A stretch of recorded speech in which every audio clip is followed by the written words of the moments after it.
We live in such a divided world at times that art to me is the thing that allows us to come together and see each other a little bit differently. And this particular piece, especially with the Queen's passing, is even more of a greater opportunity to have a conversation.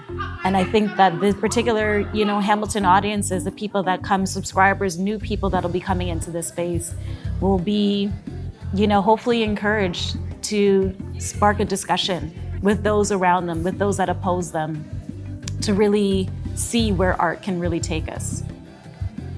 My presence as an African will touch this piece differently than the other directors have. And I think that that's something that's even more special, diversifying the Black experience to culture, to regions, to heritage, allows us to expand the diversities of who we are, so we are not a monolith. So when we hear an Indigenous story, we haven't heard one and we think that we've heard it all. When we hear a Black story, we've heard one and so therefore we've heard it all.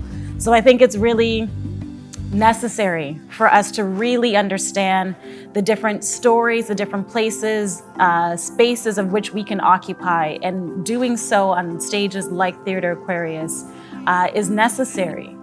Having a conversation. I do a lot of work surrounding shadeism, colorism, so seeing Salt Baby was exactly that, was being able to diversify the conversation of what happens when I don't feel like I am enough.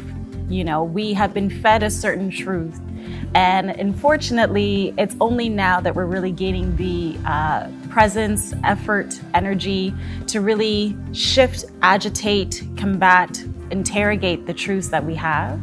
And it's really exciting with this particular piece to see that opening, to see how, if we were to look at the monarchy, if we were to look at, the Queen in a different light, if we were to look at these people that were silenced in this particular episode, and what would happen if you gave them a voice? What would happen? What would you hear?